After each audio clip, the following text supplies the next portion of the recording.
Trash Tuesday podcast where Kalila and another host mentioned that a comedian hit on them. Now, they don't mention him by name, but they refer to a comedian who isn't funny, and everyone was like, oh, Brendan Schaub, which some say is funnier than any joke Brendan Schaub has ever told. And the second situation was Brendan accusing Bobby Lee of running a toxic Reddit that was attacking him, leading to Brian Callen threatening Bobby's career and bullying him on the phone. So among other things, while he disputes the accusations from the other woman, he does admit that he did DM and hit on Kalila. You're referring to DMs. Right. Which I own and was completely stupid Thank and you. never should have Thank done. you. Okay. With Kalila saying with Brendan right there that after the comments believed to be about Brendan made waves online, Brendan texted Bobby saying, This is a direct quote.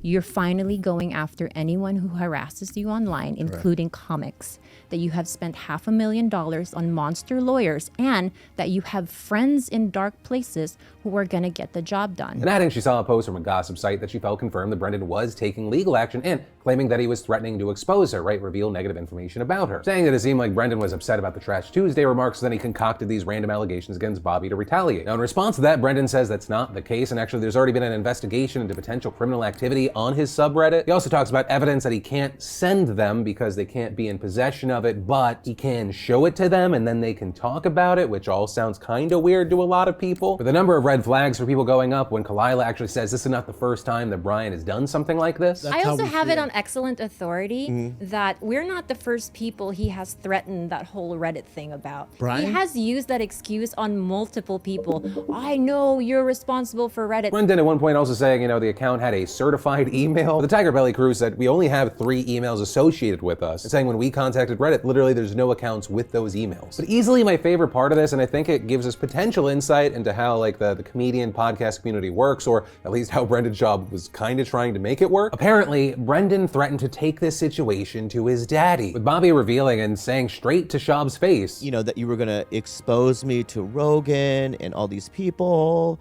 and that I should get a lawyer, and that this is what you told me. With Kalila also saying that she was told that Brendan tried to weaponize information about her to Joe Rogan, saying that on the same day that he did the Flagrant 2 podcast. Meanwhile, on this day, I was hearing from our friends in common that you had flown to Austin to speak to Rogan about the situation. No, that you were telling, that's not hold why I on, flew there. let me finish this and you can defend Okay, yourself. go ahead. That you were telling Rogan, Whitney, Schultz, anyone with an ear, slanderous things about me, that I was a gold-digging stealing money from Bobby, because God forbid I make my own money, that you hired a private investigator who was able to incriminate me for 6 years of Reddit harassment towards you, Joanna, and your kids. Schaub denying that, saying, when I talked to Rogan, I said it's definitely not Bobby or Kalila. And several times throughout the podcast, seemingly as a way to maybe give an out or give an out for himself, he says, maybe it could be someone on the team. When I notified you guys of the harassment and going back to Tiger Belly,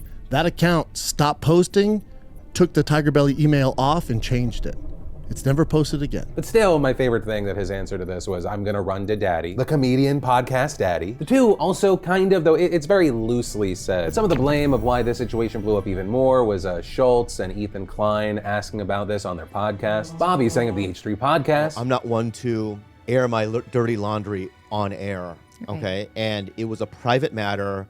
And once he brought it up, there was just no way to get out of it. I tried. And Schaub saying of Flagrant 2. Same thing with Schultz when he goes, hey, I want to bring up the hate. I didn't know he's going to bring up this so particular issue with us. Yeah. And I said nothing but complimentary things. I wanted to move on. But also, I would say to defend Schultz and Klein, at any point, they could have said, we're not going to talk about this. Really, I don't think Bobby or Kalila would have talked about it if Schaub hadn't talked about it. Especially with Kalila, she even says as much. She saw that as a green light. Yeah, ultimately, that is the story. It gives us really interesting insight. And I think if there's a lesson that we learn from this, it's please be nice to Brendan Schaub. Otherwise, he is going to sick his friends in shadowy places, very expensive lawyers, and or Daddy Rogan on you. And then, really quickly, I want to mention, I want to make a video with you. Right now, we're trying to gather as many people's thoughts and feelings and how the pandemic has impacted you over the past 2 years. Your responses can be deep, personal, silly, funny, whatever. Whether it's a minute long or an hour long, I want to hear your perspective. You'll have the week to submit the ideally horizontal video. For the full details, where to send it, it'll need to be in the next 7 days. Like I said, I'm linking down below, but the main 3 prompts: who were you before the pandemic? What's the most important lesson you learned from the pandemic? And who will you become because of the pandemic? But from from that, I want to thank today's sponsor, ButcherBox, for offering you beautiful bastards free ground beef for life. And ButcherBox is a premium meat delivery service for those that enjoy high-quality meats at the utmost convenience. 100%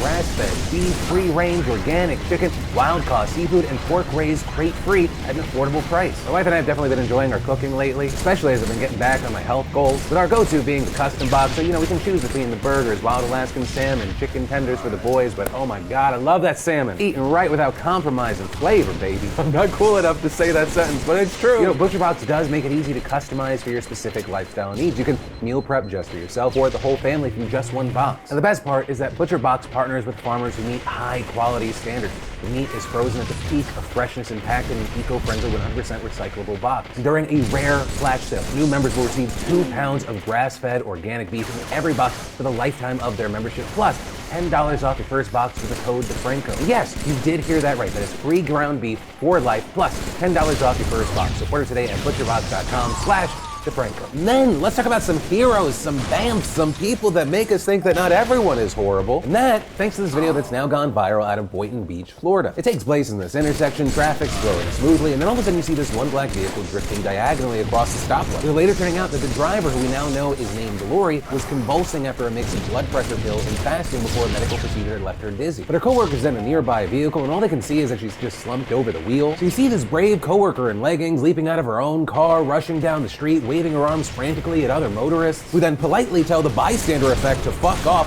taking action, several people ditching their own vehicles, running over to help to stop Lori from rolling into a deadly accident. And then you see them using their collective strength to actually bring the vehicle to a stop, which appeared to give one man far too much confidence, trying to use his individual strength to punch out the window. He failed. Luckily, there was one woman there that was like, oh yeah, work smarter, not harder. She runs back to her car, naturally grabs her trusty dumbbell, which a man uses to smash in the rear window. With another man climbing inside and locking the passenger side door so they can put the car in park. But the story doesn't end there, because they end up pushing the car again all the way to a 7-Eleven parking lot, where a nurse who just happens to be there administers medical attention to the driver while the fire department's on their way. And as for Lori, she's fine now. She ended up not waking up till the next day. It's probably very confused as to what happened. But the main thing, she is fortunately now recovered and very grateful for those who helped her, which is also why the Boynton Beach Police Department is asking people to identify anyone who helped out. Lori wants to thank them and honor them for their heroism. Yeah, it's just an awesome story that I wanted to share, because I feel like there's just so many people in life, and I think sometimes we think this about ourselves, where we're just a bystander, we're a voyeur to the human experience. But these people on this specific day decided, I'm going to stop something bad from happening. And that's exactly what they did, and honestly, if they didn't,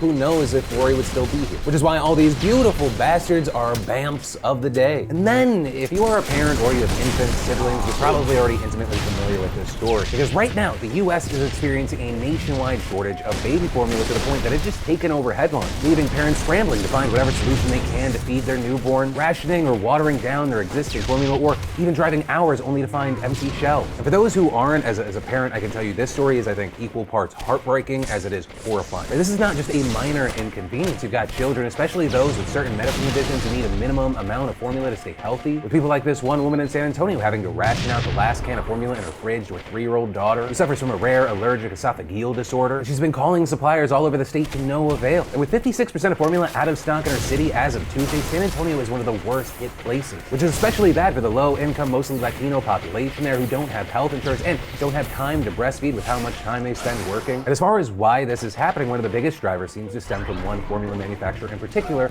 Abbott Nutrition. Or because back in February, when 4 babies got sick with bacterial infections after consuming its products, the company took 3 types of formula off the shelves. And on top of all this, you have online private sellers gouging prices, selling formula for double or triple the normal cost. And so, of course, with this, you have Republicans blaming Biden for this, saying he's not doing enough to ramp up formula production, with Mitt Romney yesterday sending a letter to the FDA and the Department of Agriculture claiming federal officials have been too slow to respond. Though you have the FDA saying they're already working with Abbott Nutrition to restart production at its plant in Michigan, and adding it had been meeting regularly with various formula manufacturers to increase production capacity, and urging retailers to consider placing sales limits on infant formula products. But for now, this is affecting a ton of people, right? According to the CDC, only about 1 in 4 parents exclusively breastfeed their children up to the age of 6 months, meaning that most parents and caregivers are at least partially dependent on formula. And so where I'll end this, for the parents struggling with this, or if you know parents that are struggling with this, the first thing that you should do is call your baby's pediatrician. They might be able to connect you with a breast milk bank, they might be able to get you formula samples, but at the very least, you can get some some information, because right now it seems like a number of parents are doing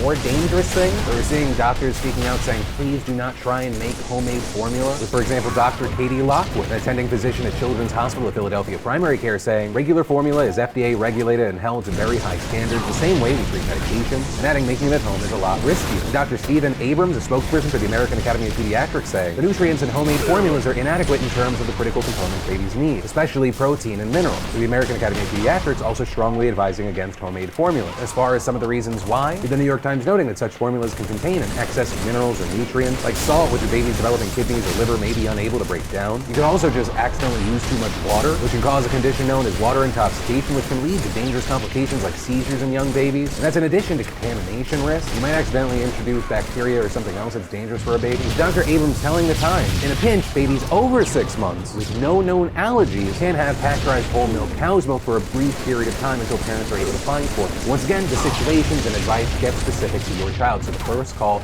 should be to your pediatrician. Understand, if it feels like I'm kind of just hammering this as far as contacting a medical professional, it's just, I feel like I come across a new person every day that will like do some random shit they saw a 13-year-old make on TikTok rather than like contact a medical profession. And I'm not saying that's you, but if it gets to one of those people, fantastic. And then in international news, though, it's interesting because it's really more of a social debate. Let's talk about Spain. And that's because the socialist-led coalition government there is preparing a bill on reproductive health and abortion rights set to be unveiled early next week. Also, I'm gonna warn you, Chris on my team, love you, Chris. He gave me 2 optional jokes to include in this segment, and I'm doing it because you'll see why. But one of the innovative parts of this bill that's grabbing headlines right now is that there's a plan to give women at least 3 sick days from work if they suffer from severe period pains, or period spains.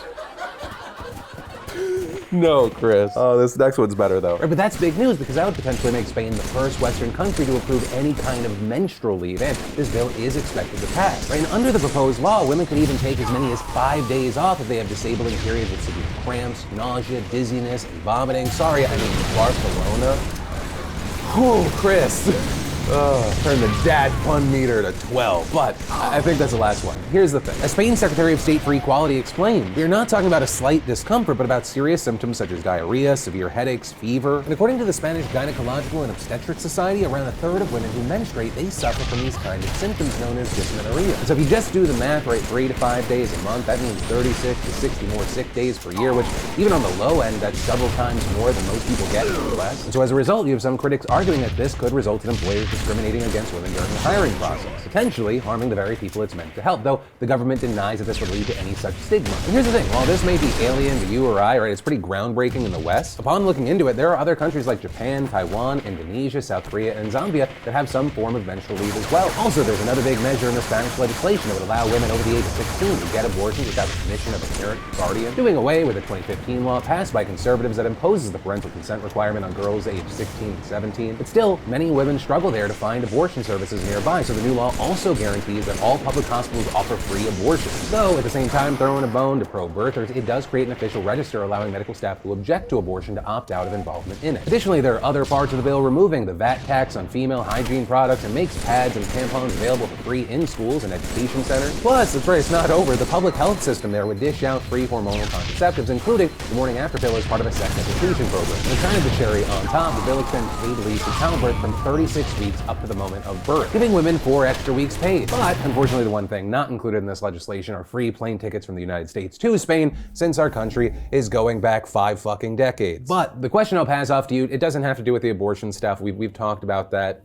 over the last 2 weeks. What I am most interested in with this story is, what are your thoughts on the menstrual leave? Are you for it? Are you against it? Are you kind of in between and you kind of just want to see how this plays out? Let me know what you're thinking and why in those comments down below. But that is ultimately where that story and today's show ends. As always, thank you for watching, being a part of the conversation in those comments. If you want more news, you can click or tap right there. But of course, as always, my name's Philip DeFranco. You've just been filled in. I love yo faces, and I'll see you next time. Hey everyone! Before we start today's video, I've got some crazy news for you.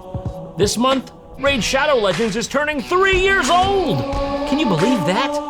There's simply never been a better time to start playing. Now, as everyone already knows, this game slaps. There's always something newly updated, and they're continuously adding sick champions like Sifi the Lost Bride, Sir Nicholas